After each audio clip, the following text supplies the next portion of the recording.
Hi everyone, today I'm going to talk about how to export your repeat in Illustrator to a TIFF file.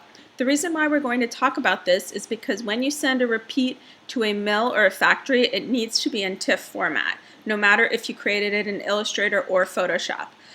So we'll talk about how to get some of these repeats into a TIFF format. You can see with this project, the student created her project on multiple artboards within one file. You are free to do this, and the reason why I'm showing you this is because I just wanted to talk about how to work with artboards. When you work with artboards, you can always create more artboards after you've created one size of an artboard by going to the window pull-down menu and going to the artboard panel. And then again here, if you hit a plus sign, it will just add another artboard in the size you want. Right now, I'm going to undo this for a second. If I don't add an artboard here, this file will never export or show up. So anything that you want to show up in another format needs to be on an artboard. When you go to save your files, if you do a save as, so if you leave it in Illustrator, when I open this up, I'll see it exactly like this. If I do a save as, and I am creating it as a PDF, if you switch this to PDF, you'll see right now that this use artboards is automatically checked. You can't uncheck it or not. The one thing you could do is say range. So say I wanted to only save this first board as its own single PDF, then I could switch this to range and I could say 1. And then if I say save, it's only going to save this as a PDF. Or I could, so I could select whatever page numbers I want. But as you'll notice here, artboards is checked, meaning that no matter what, things that are not on the artboard won't show up in a PDF when you save it as a PDF from Illustrator. What we're going to do is talk about how to export a file from Illustrator to TIFF. So that is not a save as, because again, if you go to save as and you looked at the options here, there's no option for TIFF or JPEG or anything like that. But forget JPEG, we're just talking about TIFF. That's because you can't do a save as, you're going to need to do an export. So the first thing we're going to do is we're going to bring over a pattern into a new file. And again, if you remember, if you want to bring a pattern over into a new file, if I open up my swatch panel here, you'll see that all the patterns are here in the swatch panel. If you want these patterns to show up in a swatch panel in a new file, just copy a shape, this rectangle. I'm just copying that. I'm going to do new, and I'm going to bring it into a new file. I'm just going to paste it into a new file, and when I do that, that pattern will show up. Right now you can't see any of the patterns that were created, but when I paste this, that pattern shows up. So that's how you would transfer a pattern over to a new file. That's a bit of a review. Now the issue here is I need to get a single repeat tile of this as a TIFF file. Now right now this is a repeating pattern, and if I were to, again, if you remember, I can pull the pattern out of the swatch panel. I can also pull it out of the foreground right here. So I could do it this way. If I go ahead and pull this out, we'll see that it's creating a repeat, but not exactly what we want, because what we want is a perfect repeat, seamless repeat tile. Again, that's what they would use to set up the rotary screens at a mill or factory. So what I need is, right now what we're looking at is these repeating tossed motifs on a white ground, and the white ground is a rectangle, and you can see that that is the repeat, the ground. So I need to have a perfectly cropped tile that's just to the edges of the ground.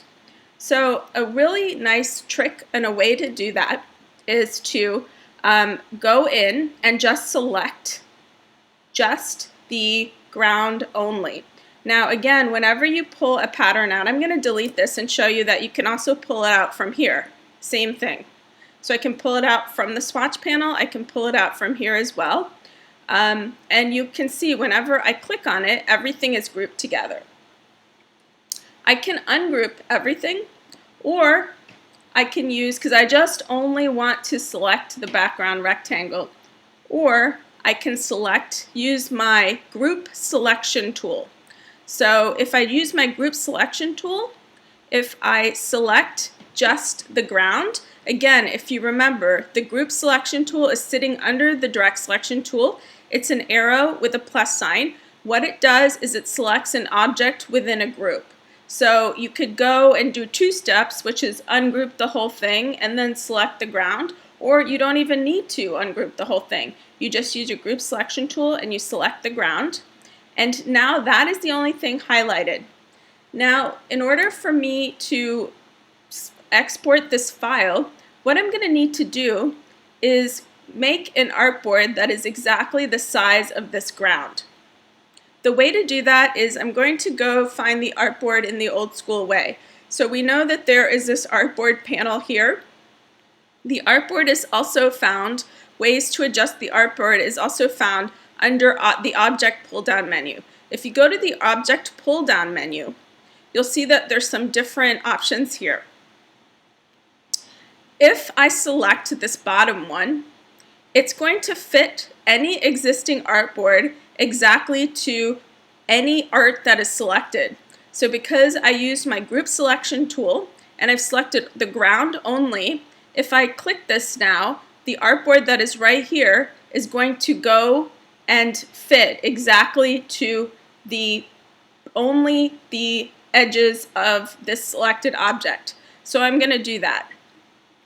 And you'll see suddenly the artboard disappeared from this whatever was here. And I'm going to delete that for a second just so we'll see there's no artboard behind there. I just deleted that. If I move this object, you'll see there's the artboard. So again, I selected this area, just the edge of the ground, which is the edge of the tile, and the artboard is sized automatically to that. The reason why this is helpful is because now when I go to File, Export, and again I'm going to go to File, Export, and I'm going to say Export As. This is where you'll find your TIFF or your anything you need, any of the other types of files. So I'm going to go to first I'm going to export it to my desktop. And I am going to go to Format now. And I'm going to go to TIFF because again, this is what we want, is we want a 300 dpi TIFF file. And if I check Use Artboards, it is going to only export exactly to the edges of the artboards, which is going to create a seamless repeat. So again, I'm going to click Use Artboards, and I'm going to say Export. And when you do this, it's nice. I put this in a new file. There's only one artboard, so I can say All. And I'm going to say Export. Then you have to do one more step here. So while it's exporting, I'm going to wait for the next window to show up, which is going to be where I'm going to say resolution, because again, when we're working in Illustrator files, the resolution doesn't matter, but now we're moving back to pixels. So I need to, again, always have a 300 dpi TIFF file. That's what I would send to the mill. The color mode, I would switch to RGB. That would always be dependent on the way you're printing your files, but usually for TIFF files, it's RGB. Then for anti-aliasing, this is also important. We want to say none, meaning we don't want it to add any sorts of extra pixels or weird smudgy colors to this. We want it to export exactly as it is. So again, color mode is really up to where you're working, but I usually do RGB. Resolution will have to be 300. Anti-aliasing, you should say none. So when I go ahead and export this, we'll find it on my desktop. I don't think I named it anything, so let's go look at my desktop. See date modified.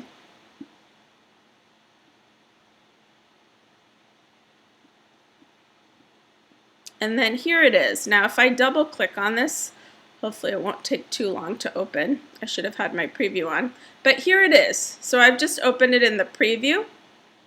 And you'll see that in this preview, just the preview window, I could also open it in Photoshop. It has exported it and cropped it exactly to the edges of the artboard. I could open this in Photoshop now and do edit define pattern and make sure that it was repeating, but it should. So this is how you export a tile. Just to review, so if I wanted to export something like this, I'm going to copy it over to my file now. So here again, I'm copying another pattern over. That pattern just showed up. And I'm going to delete this for now because I could always grab it again. And I'm going to pull out my new pattern. This is much bigger. And when we look at this pattern, we'll see that this pattern is actually a half drop. So this is the tile and it's dropping halfway down and halfway up. So when I export this, I again only need to export one tile, and I would tell the mill to half drop it. So it's exactly the same process. So again here, when I click on this, everything is grouped together. I want to just click on the central, select the central tile. So same thing here, I'm going to use the group selection tool. I'm going to click on the central tile, which is the edge of the tile. I can tell it's repeating because here's the half drop, it's overlapping. Here's the repeat, so that's correct. And again, I'm going to do the same thing. I'm going to say export as, and I'm going to say TIFF file, and I'm going to say, sorry, I skipped a step, sorry. I'm going to now go to Object, Artboards, Fit to Selected Art. So it's going to fit the artboard exactly to the selected art. And again, I could move this off to see if the artboard moved there. There's the artboard, if we want to see it. And I'm going to undo what I just did. So now it's exact, and you can see the artboard. That's the black line. So now, again, I'm going to go Export As. Same thing here. I will say TIFF file. And I'm going to say Use Artboards. That's the only artboard there is. And I would export it. And same thing here, RGB 300 anti-aliasing none, and I could go ahead and say OK. When you're doing export as in that window, make sure that you name it something and place it where you want to. So I've just been leaving it untitled, but go ahead and call it repeat tile 1, whatever it is, and again use artboards. So that's how you would export an Illustrator repeat, single repeat tile to a TIFF file, which is what you will need to send to the mill. All right, I hope this was helpful. Thanks.